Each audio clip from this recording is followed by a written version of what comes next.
Good morning বন্ধুরা। ঝিঙা আলু পোস্ত খুব ভালো লাগে। আমি ঝিঙার সাথে একটু আলু দিয়ে পোস্ত দিয়ে করি, খুব ভালো লাগে। কেন ঝিঙা আলুগুলো ভালো মতো কেটে ধুয়ে পরিষ্কার করে রেখেছিলাম। এইদিকে কড়াইয়ের মধ্যে সর্ষের তেল গরম করে শুকনো লঙ্কা দুটো আর একটুখানি কালো জিরা ফোড়ন দিয়ে, ফোড়নটা যখন খুব ভালো ভাজা হয়ে যাবে, গন্ধটা সুন্দর বেরোবে, তখন আমি কেটে রাখা আলু আর ঝিঙাগুলো দিয়ে নুন হলুদ দিয়ে উপর থেকে একটা ঢাকনা দিয়ে দিচ্ছি এয়ারটাইট, যাতে কোনোভাবেই মানে কড়াই থেকে হাওয়াটা না বেরিয়ে যায়, তাতে সেদ্ধটা খুব ভালো মতো হয়ে যাবে। এইদিকে পোস্ত, টমেটো আর 3টে কাঁচা লঙ্কা বেটে রেখে দিয়েছি সাইড করে, আর ঢাকনাটা আমি এখানে 7 মিনিট পর তুলে দিয়েছি। মাঝে মাঝে একটুখানি তুলে তুলে নেড়ে দিয়েছি।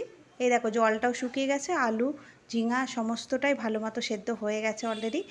এবার আমি পোস্তটা যে বেটে রেখেছিলাম সেটা দিয়ে দিয়েছি, সামান্য বাটি ধুয়ে একটু জল দিয়েছি, নিয়ে ভালো মতো নাড়াচাড়া করে একটুখানি ভাজা ভাজা করে নিয়েছি পোস্তটা। আর নামানোর আগে একটুখানি সর্ষের তেল দিয়েছি ওপর থেকে, কাঁচা সর্ষের তেল, ব্যাস দারুণ লাগে। গুড মর্নিং বন্ধুরা। ঝিঙা আলু পোস্ত খুব ভালো লাগে। আমি ঝিঙার সাথে একটু আলু দিয়ে পোস্ত দিয়ে করি, খুব ভালো লাগে। কেন ঝিঙা আলুগুলো ভালো মতো কেটে ধুয়ে পরিষ্কার করে রেখেছিলাম। এইদিকে কড়াইয়ের মধ্যে সর্ষের তেল গরম করে শুকনো লঙ্কা দুটো আর একটুখানি কালো জিরা ফোড়ন দিয়ে, ফোড়নটা যখন খুব ভালো ভাজা হয়ে যাবে, গন্ধটা সুন্দর বেরোবে, তখন আমি কেটে রাখা আলু আর ঝিঙাগুলো দিয়ে নুন হলুদ দিয়ে উপর থেকে একটা ঢাকনা দিয়ে দিচ্ছি এয়ারটাইট, যাতে কোনোভাবেই মানে কড়াই থেকে হাওয়াটা না বেরিয়ে যায়, তাতে সেদ্ধটা খুব ভালো মতো হয়ে যাবে।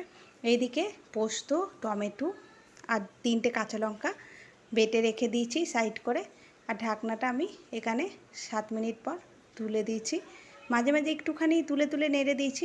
এই দেখো জলটাও শুকিয়ে গেছে, আলু ঝিঙা সমস্তটাই ভালো মতো সেদ্ধ হয়ে গেছে অলরেডি।